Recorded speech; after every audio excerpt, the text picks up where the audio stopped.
Well, our people are no strangers to intergenerational trauma, high incarceration rates and racial vilification. But what many don't realise is that Australia's South Sudanese community also experienced these things.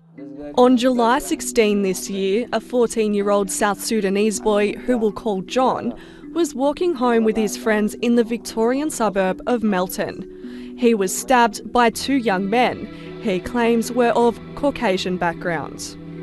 Like, that was the worst feeling of my life. Knowing I had 2 holes in my stomach. I was like, what the hell, what am I going to do? I didn't know what to do. Despite the serious nature of the incident, it wasn't given any media attention until community leaders began talking about it on Facebook. John chose to speak out about his experience because he believes if the roles had been reversed, the incident would be making headlines. If I stabbed them, I'll be there for like 6 months. That's all I can say.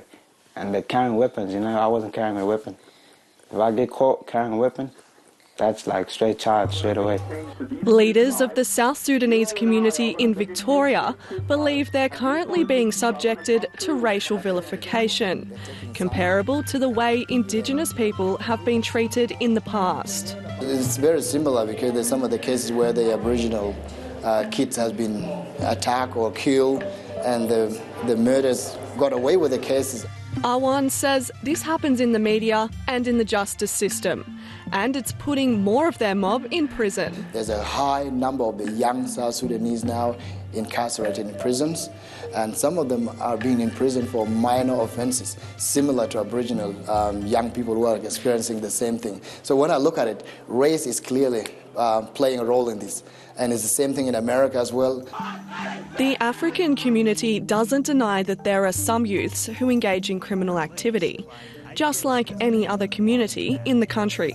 Victorian Greens MP Lydia Thorpe says the colour of your skin does not make you a criminal, and that some attitudes need to change. I think that some of our politicians need to take a good hard look at themselves and stop being racist and do the job that you're meant to be doing, and that is serving all Victorians in a way that isn't racist and in a way that's more inclusive. Victoria Police told NITV in a statement that since 2013 they have held a cultural awareness program for officers and have established an African Australian task force to work with the community. Victoria Police is committed to ensuring every member of the community who comes in contact with police is treated with dignity, respect, fairness and has their human rights protected. Our officers are trained to police in response to a person's behaviour, not their ethnicity. But Ms Thorpe thinks more needs to be done to change people's personal bias and attitudes towards people of colour. I invite all African people, every person of colour, to come into Parliament, come and see me, you know, let's mix it up. Let's get as many blackfellas in this place as we possibly can. And the South Sudanese community hopes these changes will come soon to stop more pain being inflicted on their community. It's not about where they come from, it's what they're doing. We should sanction their behaviours, not generalising the whole community. And that's what we've been experiencing as a community now. We've been subjected to a lot of blaming, you know, you are not doing a lot, you're not doing this. So it's out of our hands. And we need to look into it as a society, not blaming a section of a community, because we are here in Australia, serving the same community, living the same life as everyone else, and we need to look at things in a different way. The South Sudanese gang, what is that, you know? Apex, how's everyone Apex? Like, what the hell? What is that? This is not fair. And when white people do criminal stuff, you don't see it on the news, low key. It's great to see our mob supporting the South Sudanese community down in Victoria absolutely. right now. Yeah, I think there's some things happening down there which need to be looked at. Now, Jared, you've worked in juvenile justice for a long time, Indigenous juvenile justice.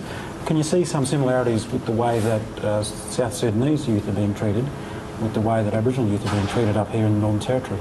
Yeah, I mean, obviously only from afar, because I haven't worked down there in that context, but to me, what I see is the same politicisation, and everything that we know about young people who are involved in the justice system is that politics should not have anything to do with it. We need to treat every kid as an individual, And the issue of trauma is so central to so many kids who come into contact with the justice system that the minute you politicise it and you tar one whole group with being these evil young people who being these gangs. Yeah, being these gangs, then you're moving away from the right approach. And I think that's what we've seen for too long in the Northern Territory, this effort to kind of politicise youth crime and to talk about these out-of-control gangs that you mentioned. Yeah. Do you see similar media headlines as, you know, the really shock-jock ones that we're seeing in Victoria right now, in the way that youth crime is reported in the Northern Territory? Yeah, we sure do. And I think that's something that we haven't seen change post-Royal Commission.